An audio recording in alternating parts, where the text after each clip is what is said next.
All right, I think if we're all set, we can get started. My name is Kit Harrington. I'm the Communications and Engagement Director for Voices for Vermont's Children, and I'm so excited to be here with you all today with my colleagues at Voices to talk about our policy priorities. And I'm going to get started and share my screen, and then I'm going to hand it over to Amy. Let's see. All right, looks like we're all set. Welcome, everybody. Thank you for taking the time to share this first overview of some of our policy priorities for 2024. As with anything, when we engage in kind of looking at our broad network of work, it can come across as a lot. And so we're going to ask folks in the beginning to just share through the chat if you have questions or thoughts or things that we should know that we might be missing, because we are still always evolving in our thinking and would love to incorporate your thoughts as we move forward. Next slide.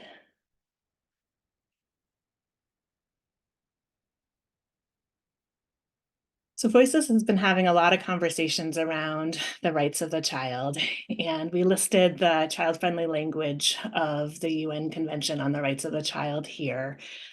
We try to kind of apply this lens to most of our policy work and are trying to evaluate how well we are doing and kind of meeting these expectations.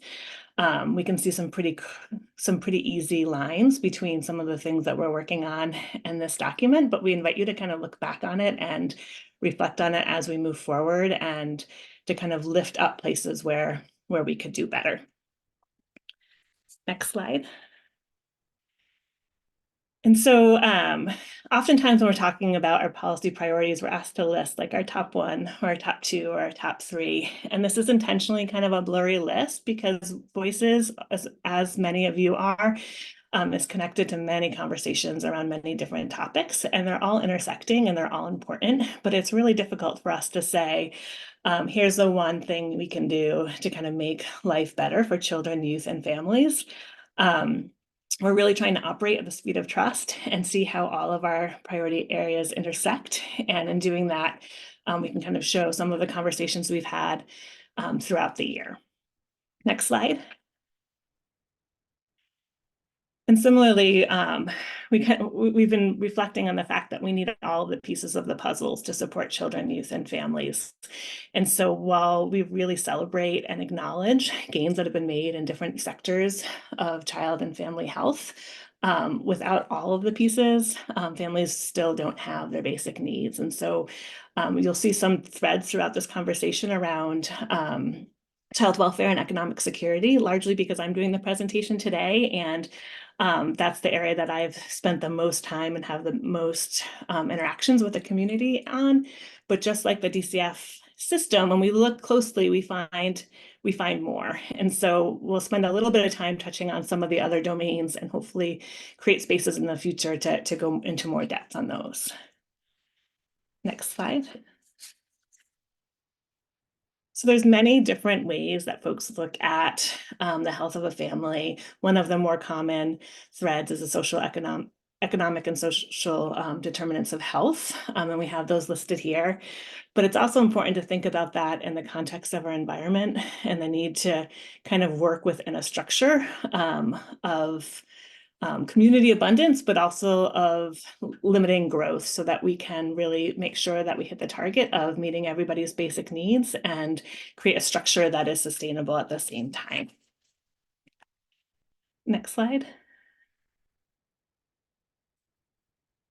So as we talk about how mental health and behavioral health and physical health and basic needs and economic security all build on each other and overlap, we also want to name sort of the structures that have been placed historically around our families that have done harm, and the fact that through a reproductive justice lens and a racial justice lens, we can kind of see where there's been intentional disruptions to many of those pieces.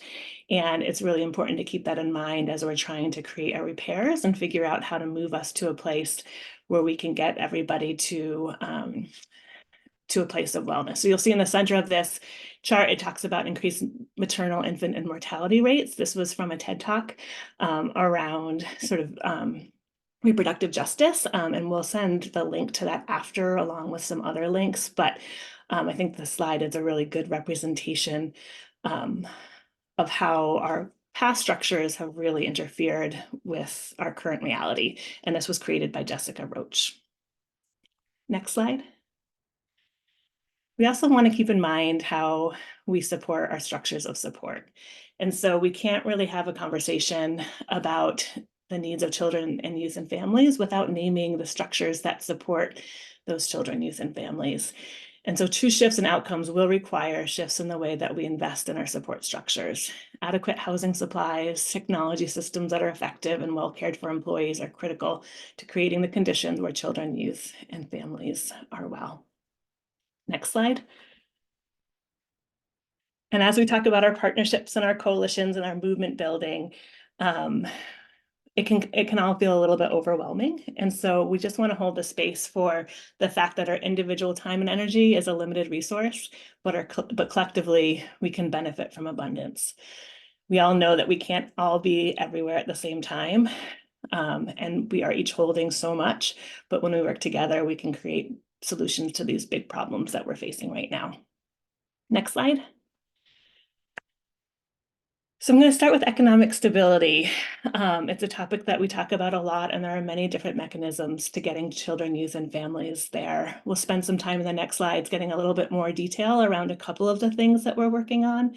I want to name that we lean into our partners who have done a great deal of work to kind of lift up many of these needs over time, and you'll hear from many of them in the upcoming weeks and throughout the session around different initiatives that they're trying to advance or different tools to getting families to where they need to be.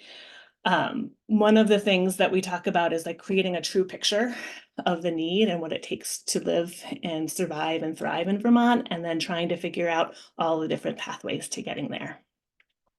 Next slide.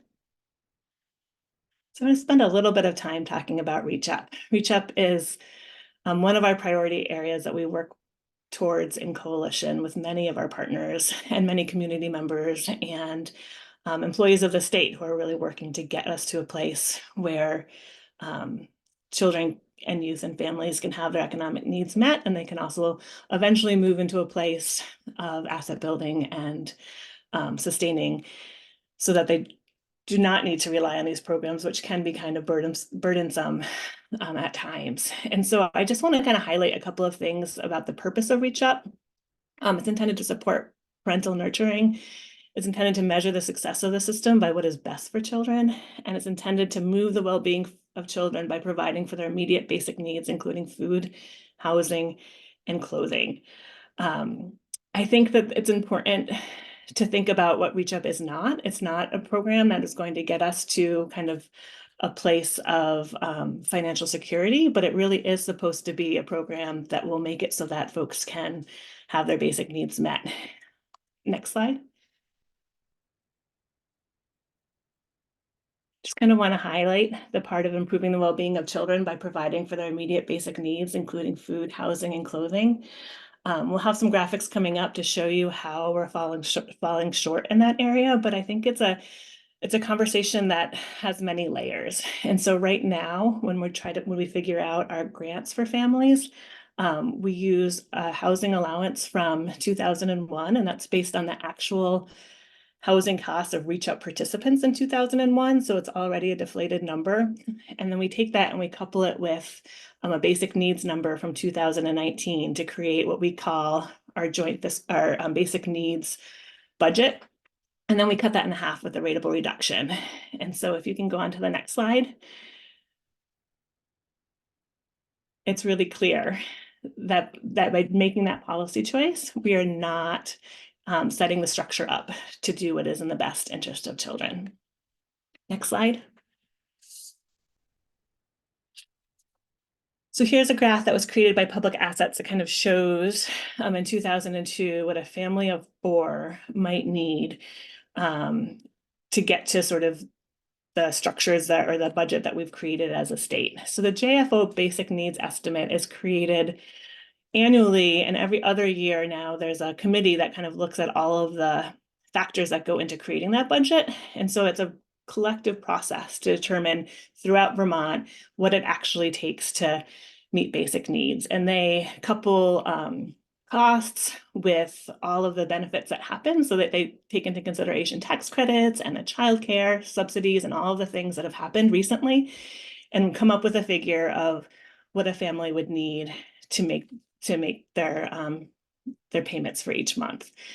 The DCF basic needs budget is, as you can see, is remarkably lower than that. And that's because we're currently using the 2001 housing allowance and the 2019 basic needs. So those two numbers together create what you'll see as the little over $2,000 line. And then we apply the rateable reduction, which cuts that in half. And so what this looks like is a family of 4, and oftentimes that's like a single parent and 3 children, will be getting $12,000 a year to meet all of their basic needs, including housing. And so we all know that that's impossible. And we try to supplement, some of those, that income with other supports like 3 Squares and LIHEAP and Lifeline. But as you can see, even with those supports, we're not even getting to the bare basic budget from 2001 and 2019. Collectively, many organizations are working to figure out sort of what is the right approach to getting folks to that JFO basic needs estimate line. And it's a little bit more complicated than one might think, because we want to be able to draw down as many of our federal funds as possible. And so it will likely take a collection of programs like Reach Up, tax credits, all of the other cash benefits that you see laid out here, and other things to kind of make sure that we're not falling short for our families. Next slide. Oh, I'm sorry. Can you go back one more?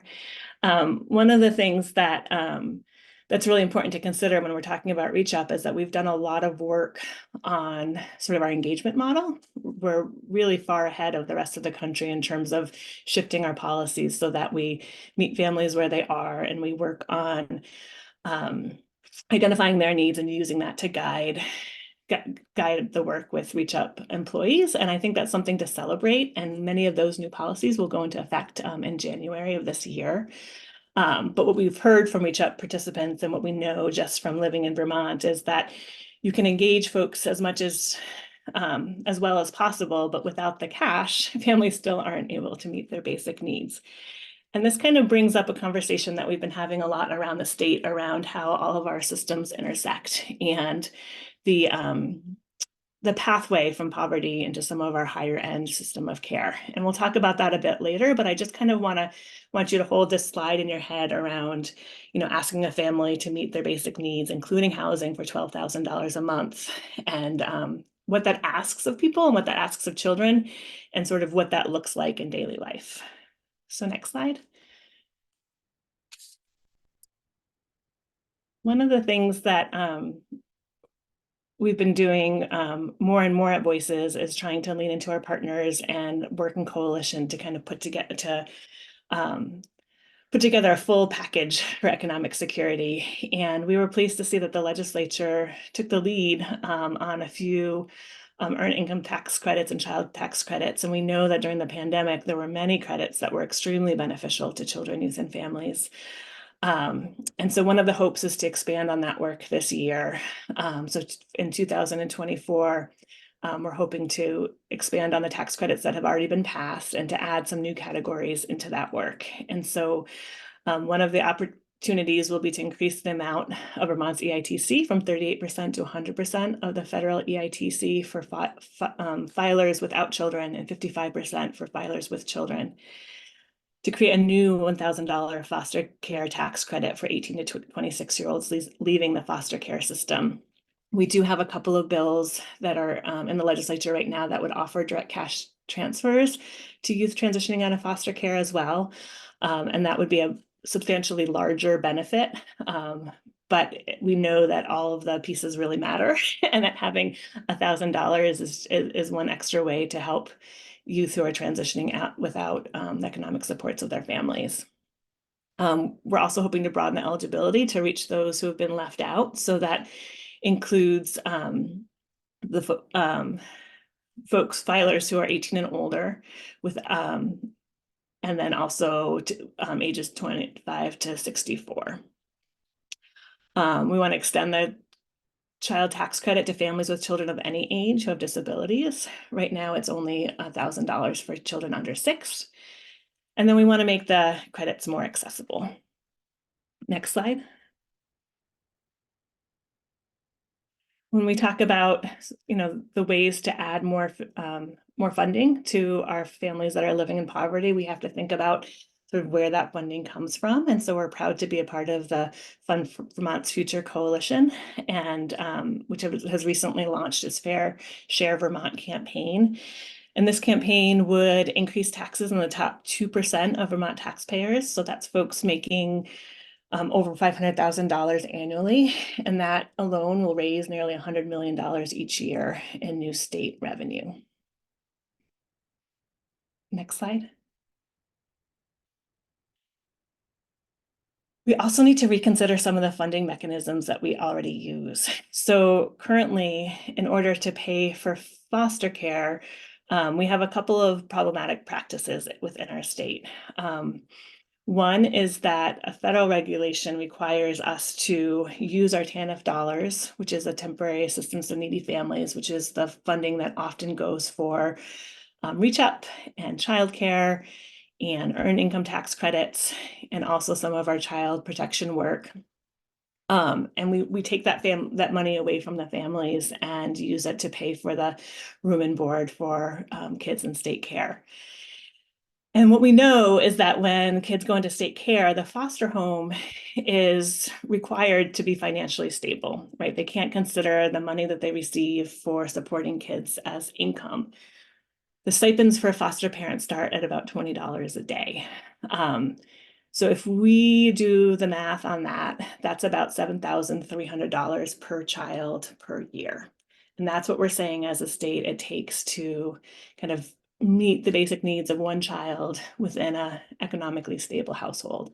So if we go back to that old example of the one parent with 3 children who is receiving $12,000 to meet their entire family's basic needs, we know that that those 3 children, if they entered the foster care system, would be receiving a total benefit of $21,900 just for those kids' basic needs. And that does not include all of the added costs of DCF support and all of the structures around kids in foster care.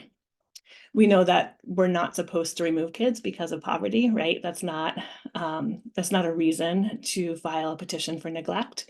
But we also know that when families are living in poverty, it's much more difficult to meet basic needs, and there's a lot of stress on the family. And so some of the behaviors that kids show and some of the things that show up in childcare settings and in schools mimic what one would report often in our mandated reporter laws for neglect. So it's lack of access to medical appointments because of lack of transportation or lack of stable housing, or inability to provide full nutritious meals. And so what we see happening more and more, what we've seen historically in our state and in our country, is that a family is living in extreme poverty. The children are removed because of neglect. The state invests heavily in those kids while they're in foster care.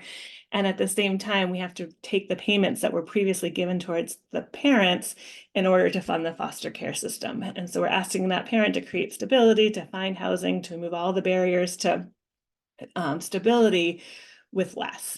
And that often leads towards a higher rate of termination of parental rights. And so one piece is that we could fill in those funding, that Reach Up funding and other funding supports with state dollars, with general fund dollars. And we also know that some states have actually offered cash stipends to families who are trying to create stability and have seen amazing outcomes in doing that. The next piece is Social Security benefits, which is something that hasn't gotten a lot of attention in our state yet, but it's another sort of inequity in our system that is worth naming. Currently, some children are eligible for Social Security if they have a deceased parent, or if they have a disability that would entitle them to those benefits. And the state also uses those payments for to fund foster care services. There's a growing group from a fellow Vermonter who really sees this injustice as a primary thing to address, who is talking about, different ways to change this. And some of the states are moving forward with disallowing the states to use kids' money to pay for foster care, especially if the intervention is something that they're not interested in.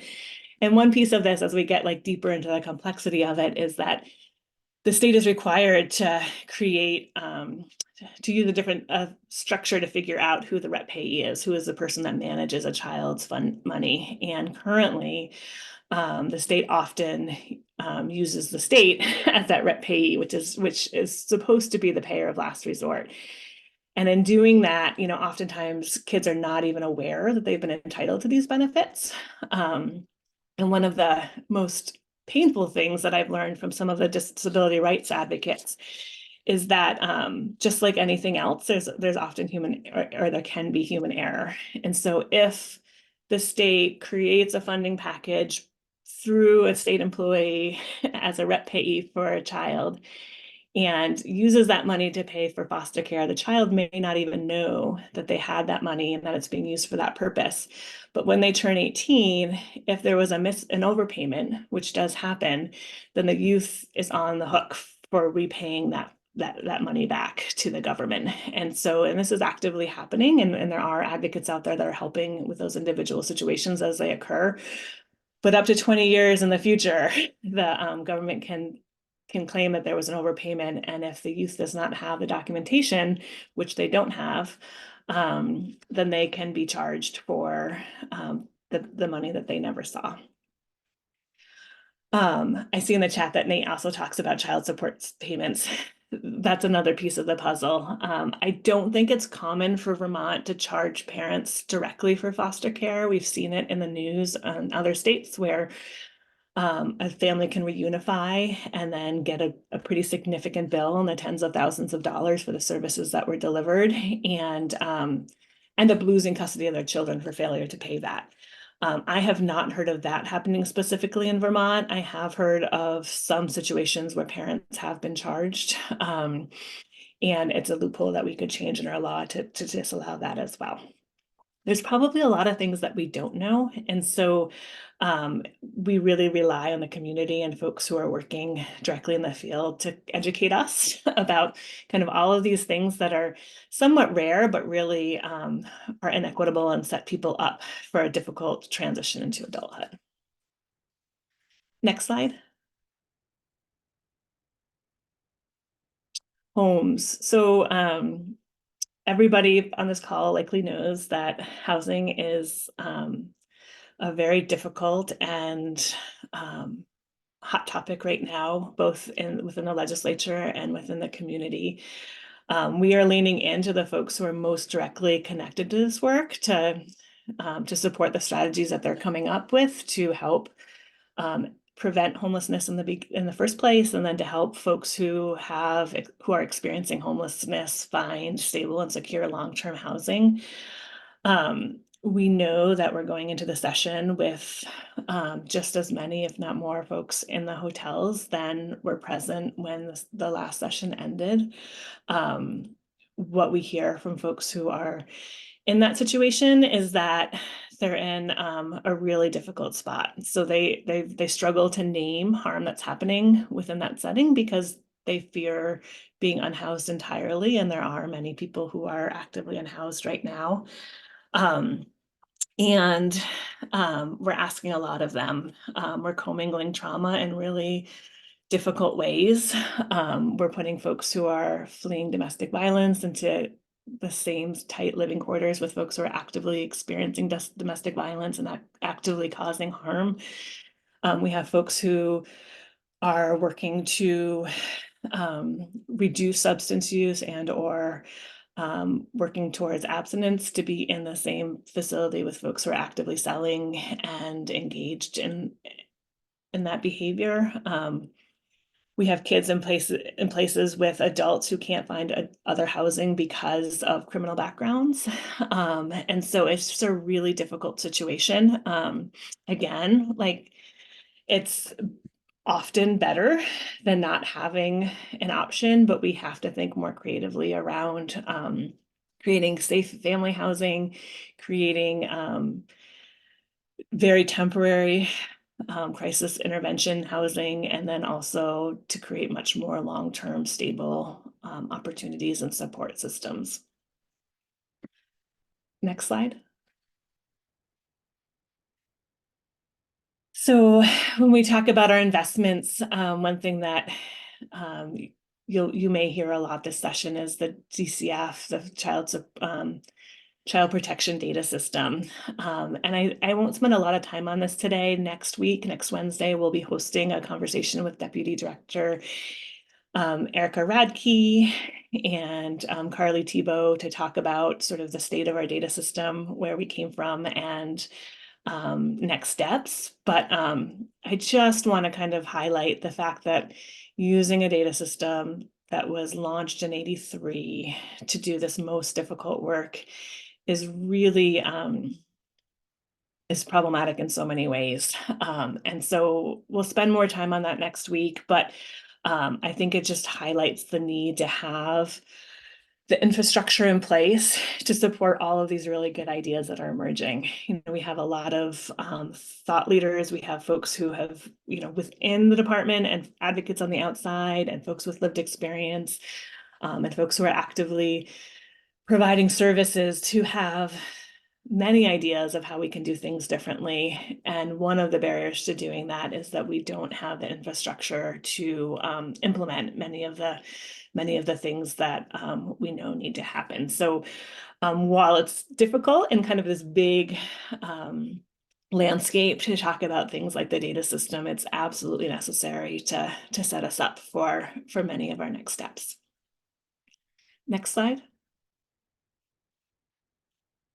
And then the other piece is the higher end continuum of care, but really I like to think about that as the full continuum of care for children, youth, and families. You'll hear us talking quite a bit around parents and supporting families first, which is a critical part of our work, but we also have a really important kinship network and a foster parent network and a service provider network. And in order to do that work well, just like we showed before in the support slide, we really need to figure out how to support folks.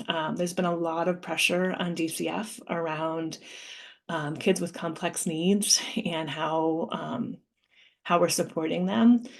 And I just the image that came to my head is this one, leaving this big policy priority solely to DCF does not feel realistic. We're literally asking them to build a new house while their current one is on fire. They're managing so many crises right now, and they need support in figuring out sort of the next steps, identifying the current needs and figuring out how we can meet those needs in a supportive, trauma-informed way. We need to bring in our partners with the Agency of Education and the Department of Health, our providers, our advocates, and mostly our youth and our families to figure that out. What we know is that right now, because we have many RFPs that are going out that are not being answered, and we need to really look into that and understand that more deeply. Until we can create the structures in our state to do this work, we are going to continue to rely on out-of-state providers, and that looks like using for-profit providers who are currently being investigated for many of the things that are similar to the things that finally closed Woodside. And so we have to collectively own this and work together to make sure that we're supporting every step of the continuum of care. And this quote is one of my favorites. I feel like it just resonates so deeply with me right now. It's that we start out recognizing them, and that's like kiddos and often in state care, as victims, and then we fail to help them heal, and eventually we punish them for expressing their pain.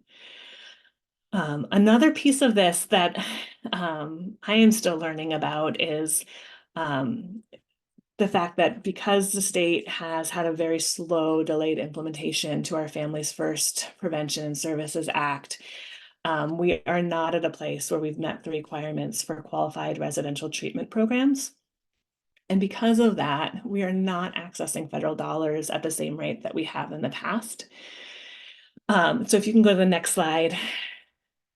This graph was put together by the Office of Child, Youth, and Family Advocate that just kind of illustrates, the amount of federal funding that we used to use for these programs and sort of the quick drop off, which is not solely because of the QRTP requirements, but I think it's significantly connected to that.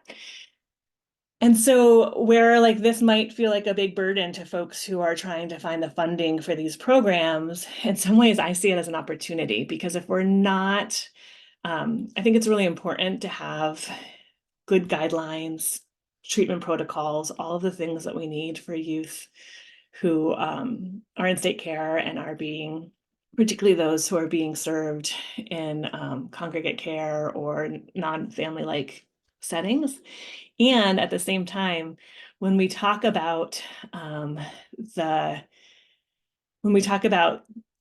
opportunity that we have to serve kids and youth within our communities, I think when we're using our state dollars, it creates more flexibility. One of the things that I've heard from state employees is that, when we're in a crisis mode, like during the pandemic or right after a flood, oftentimes some of those barriers to treatment are lifted and it's much easier to work collaboratively. And so we do have an opportunity here to look at some of the youth and think about what their needs might be and how they might be able to be met in more creative ways. I can think of one youth in particular who is currently in an out-of-state placement, whose family is ready and willing to support him, but this youth has very complex needs and would need, caregivers who are able to stay home to kind of support the school setting and meet all of the appointments required, and folks who would need some respite and a break. And I don't think we've really figured out well how to wrap a family in financial support and ongoing mentors and respite and other ways to kind of create the space to have a loving home for a child with very complex needs that is sustainable long term. And I heard, I was recently at a national conference, and this is not a problem that we have alone. I've heard of other states like California who are doing amazing work around warm lines and family support and all of the different pieces. And then when I'd asked about like how can you fund families to do this work, the person came back with, it's really hard. And, sometimes kids who have been adopted out of foster care end up coming back into care because the state doesn't have the network of supports to support the adoptive parent as well. So I think this is a place that we can really dig into and learn more about what could be possible, and then come up with some creative ideas. Next slide. So in addition to, earlier on, I talked about the opportunity to kind of shrink the neglect statute. Nationally, folks are talking about the fact that poverty is not the same as neglect, and we don't want to punish families for living in poverty. And while that is entirely true, right, we also don't want to hold kids in persistent poverty, which is why we spend so much time today talking about all the economic supports to kind of lift families out of poverty, and really listening to families in terms of what they need to be able to parent their own kids. There are also conversations happening at the same time about our registry and the substantiation process, and also mandated reporting at the same time. So in Vermont, the department held a convening that was attended by stakeholders and legislators and the state employees and judiciary and all sorts of folks came together for a full day, kind of in a restorative practices framework to kind of understand a little bit better around why our registry was established, sort of how it's changed over the years, and to identify some possible harm that's happening because of it, and then figure out what the next steps could be. And some of the themes that it feels like there is room for agreement on at this moment in time is centralizing the substantiation review process, raising the standard of evidence, creating secondary considerations, assessing risk, and notification. So some of these are pretty straightforward, like notifying, making sure that folks have been notified when they've been placed on the secondary considerations, assessing risk piece is one that I'm really drawn to. And the idea behind this is that the registry really isn't designed to protect the kids where there's been a report made about them. So oftentimes, the substantiation process is really distinct, or can be distinct, from the registry process. And when folks are placed on the registry, that's mostly used, not entirely, but it's mostly used for employment purposes, right? So that we have a list of folks who have been substantiated of causing harm in the past. And the idea is to reduce the opportunity for repeated harm. But what we find is that, sometimes the reason why the person was substantiated really does not put them at risk of causing harm in the bigger community. So like some examples are, if you have a parent who is pulling up to daycare and they leave a child unattended in their car when they go in because their child is asleep, for example, not summer heat, but just like leaves them in the car, runs in to grab another child and bring them back out. Like that is something that could be substantiated within our state as neglect. And DCF may go through a process and determine that, that was not the best moment for that parent, but that, there's been education, they feel confident that there's not a safety risk, and not even open a case and have an ongoing process with that family. But that person could be put on the registry because they were substantiated.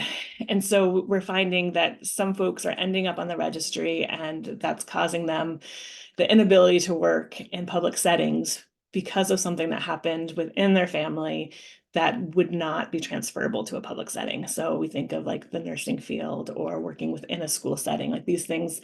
And so the idea of assessing risk is, in addition to substantiation, figuring out is whatever happened something that would put additional children out in the community at risk. And the standard of evidence and the substantiation review process is a little bit more complicated, and I don't want to take up too much time on this piece today, but if folks are really interested in having a more in-depth conversation, I'm happy to do it another time.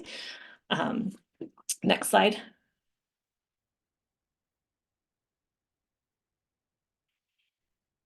So one of the topics that has come to us primarily from the community is around child safety and custody and visitation. And it's unearthed a whole bunch of different things that we've been trying to understand better in community with impacted people, with folks from the judiciary, folks from DCF, with the Child Advocate's Office, with attorneys, just to kind of understand our current practice and ways that we can kind of move to a safer place for our kids. And so to keep it fairly quick, what we found is that oftentimes if there's been violence in a household and one partner chooses to leave in order to create safety for themselves and their child, the thought is that they're creating protection around that child. What we've heard from many folks in the community is that the full scope of the dynamics within that household is not consistently making it into the court process. And when that happens, the person who has been harmed is often forced to hand over their child to the person who has abused them. And that creates all sorts of issues of trust with the child. It creates, obviously some anxiety around that. And when the kids are coming back and reporting that abuse is happening, that isn't always making it into the court process. And what we find is that within that court process, within the context that we currently have, there's power dynamics at play. And so the person who has more finances is able to navigate that process differently than the person who may not be in that same position. And so we've had conversations with the judiciary who, my best understanding is that they really trust DCF to hold the child safety piece, and they expect that they're going to investigate if there's an abuse allegation against a child, and that information will make its way into the court process. But we're finding that DCF's most protective tools, their follow-up options, are either voluntary, right? So both parents have to agree to participate, or they're really removing custody from both parents. And that's not necessarily appropriate when there is a protective parent in the picture. And so they're relying on the court in that process to kind of support kids who are in this situation. And so we're finding that if abuse has been substantiated, it's not consistently making it into the court because of our hearsay laws and just a misunderstanding of sort of how that process works. We're finding that kids really are seen as, in many ways, the property of the parents. They're not parties to this cases, and they don't have the ability to represent their own interests. And so when we look at like the child abuse and neglect court cases, we know that kids have both attorneys, which are supposed to represent their expressed interest, and they have GALs who are supposed to represent their best interest. And when kids are in these custody and visitation cases, they don't have party status. They don't have representation by attorneys or GALs. There's a process to get that. But they really don't have a voice, an automatic voice in sharing their experience. And so what might be abuse can appear to be conflict between the parents. And so if we can turn on to the next slide, we had an intern, Jake Nicholson, who helped go through all the statutes in the other states and pull out the best interest of the child statute specifically for custody and visitation. And we were able to see where there's difference, right? And so we are just one of 3 states that does not have simple language to allow children to express their wishes as a part of the consideration. And so we would like to change that. There is a bill that is more broad around youth voice in court, and we're hoping to kind of narrow that down this year just to include the wishes of the child as to his, her, or their parental rights and responsibilities as a part of our best interest statute. And then we're hoping to have a deeper look into our current structure. And so Voices would like to see the Office of Child, Youth, and Family Advocate get additional funding. We think that the CHIN settlement funding would be a good mechanism for that for just a couple of years to really look at how the court process works for children and youth. So how trauma-informed is it? What kind of training is available? And what kind of representation structure do we have to look at our GAL structure and our as well as our supervised visitation structure, so we can create, a better understanding and actionable steps to make sure that our process is youth-centered. Next slide. Paid leave. So I just want to take this moment to lift up the folks on our steering committee who have been doing this work for a really long time and have been able to move a strong proposal through the House. So I just want to name, in addition to our work, the Vermont Commission on Women, the Vermont Businesses for Social Responsibility. We have some new steering members too: Hunger Free Vermont, the Hannaford Co-op, the American Heart Association, and AARP, who has been spearheading our steering committee as of late. And I feel like this is another one of those issues that is well known and understood in our communities. And I don't need to spend a lot of time going into the details, but you will hear more about it again in upcoming weeks.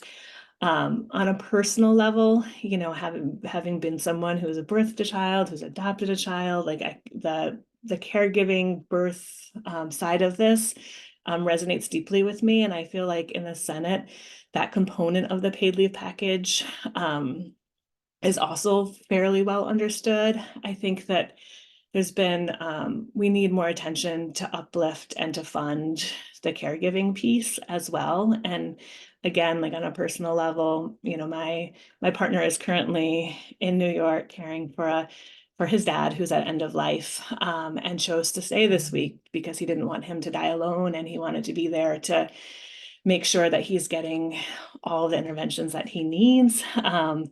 And that's a privilege that many of us don't have. And so this is another one of those issues that we've heard a lot about, but it's really important to continue to give it voice and to make sure that we can get it past the finish line. There are also other proposals that are coming out this year that I won't talk about today to give attention to, like gaps in our paid sick days and other policies. And we'll share more about those as we move on. Next slide. Because I'm running out of time, I'm not going to spend a lot of time on this, but I think one of the themes of today is that there's a lot of things to attend to, like small, direct policy choices, as well as big funding priorities. And in order to do all of these things and to do them in a way that is healing and restorative and supportive, we need to look into different mechanisms. And so there's a lot of work coming out and a lot of reports. I think Chapin Hall has done excellent work around financial supports and how to fund them. And so Medicaid funding is one option to fund peer support. So we'll dig into that more in the future, but we really need to figure out how to fund the things that need to happen in order to help support ourselves and our communities and our neighbors. Next slide. Community doulas. Sarah, I'm going to pass this off to you to just share a little bit about the work that is happening in this realm. Thanks, sure. Thanks, Amy. So for, I think the third legislative biennium in a row where we've been working on this policy, and it has definitely evolved over the years. And since we started, when there were only, I think, 3 states that had, attempted to enact this policy, which I'll just fill in the gap a little bit from the slide. It's not evident, but what we would be asking for is for Medicaid to cover the availability of community doulas to families throughout the perinatal period. So prenatally, during labor and birth, and for an extended postpartum time.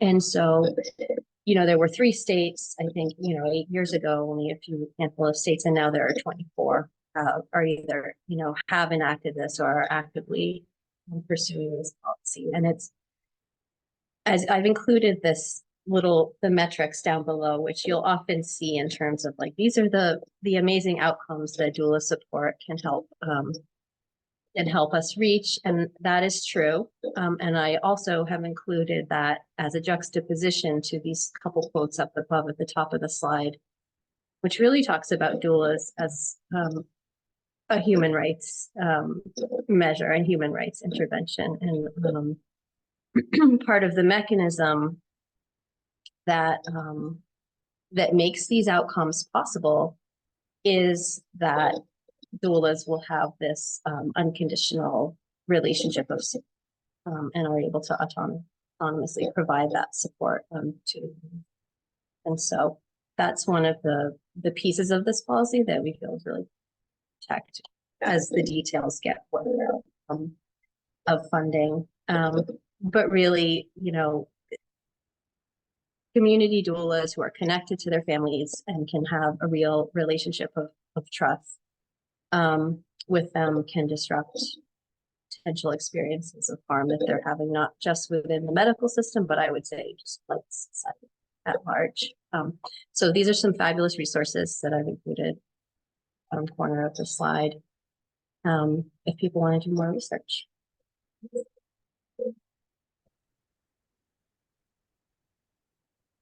Slide. Great. So we're running low on time, but I just wanted to acknowledge that there are many conversations that we did not spend as much time on today that are happening around the state. The education system is a piece that is so critical to family, child wealth, and community well-being. And so community schools is one model that can help bridge the gaps between many of the things that we've been talking about. Next slide. And then restraints and seclusions across settings. So we know that there's a bill currently in House Education, I believe, around restraints and seclusion within the school setting. We also know that it's really important to address this issue more broadly. So we're engaged in some conversations around ways to minimize working towards eliminating opportunities for restraint, but particularly seclusion as well. And hope that there will be traction on that this year. If this is an area that you're particularly drawn to, please reach out because we definitely need more voices in this conversation. Next slide. I just want to share this opportunities to engage in the budget process. I feel like surprisingly, much of the conversation has had to do with economic justice around all of the different things that we're working towards. And I see in the chat, there's some conversations happening around the cost of hotels, and it's true. So if you take a family who was in a hotel throughout the pandemic, right? So those hotel rooms were about $180 a night. If you multiply that by 365 days a year, that's $65,700. And you multiply that by 3 years, then you've got a room that's cost, nearly $200,000. And so we really need to think about sort of how we're investing our money and what we're investing in it. And for some things, there are requirements that kind of stick us to these crisis responses, but I think we need to kind of try to push through that as much as possible and really ask for the barriers and see how we can remove them. So right now, the governor is finishing up, I imagine, or working on constructing the next year's budget. And we will send this out after, or if as Kit's wrapping up, maybe I can put it in the chat. But the first step of that process is that the governor has to open up public comments on the budget process. And this is available year round, but now's a really good time to engage. And so if there were different pieces of this presentation that were impactful to you, or if you're already working on some of these areas, now is a really good time to submit a public comment. It only takes a couple of minutes. This is the full form. You likely won't get a response. You don't need to engage in a big conversation afterwards, but it's really important to identify sort of what matters to you, where you would like differences in funding of the budget. I do know the comments are read. And then obviously once the budget is released, it's a very closed process. There will be more opportunities to comment through the legislative process as well. And if you're interested in doing this, but you just want a little bit more information, you're welcome to call and reach out. I will put my information in the chat and happy to support you in that process.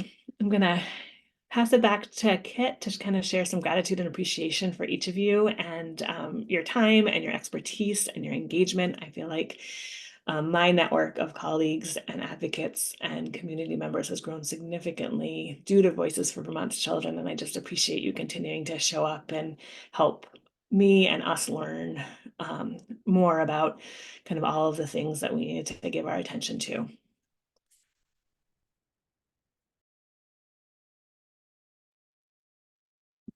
Thank you so much, Amy, for that. That was wonderful.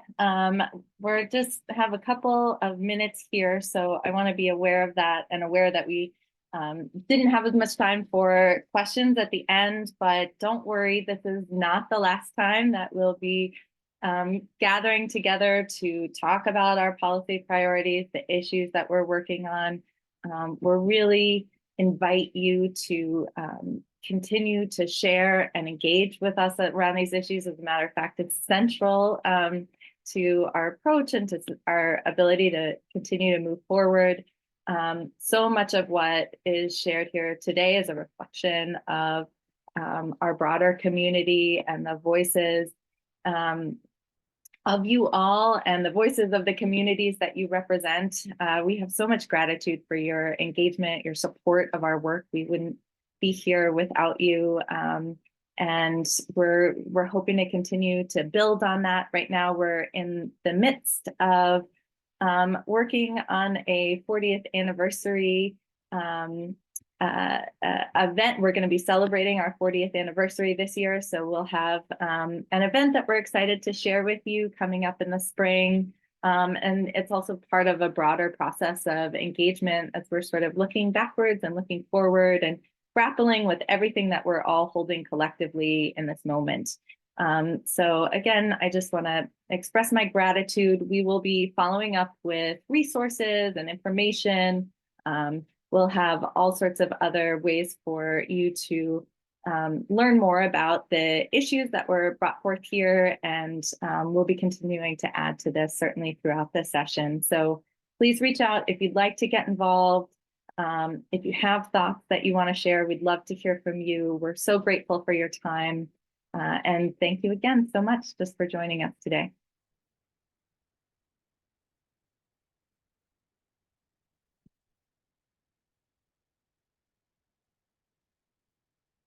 Thanks to all of you. This is what you're doing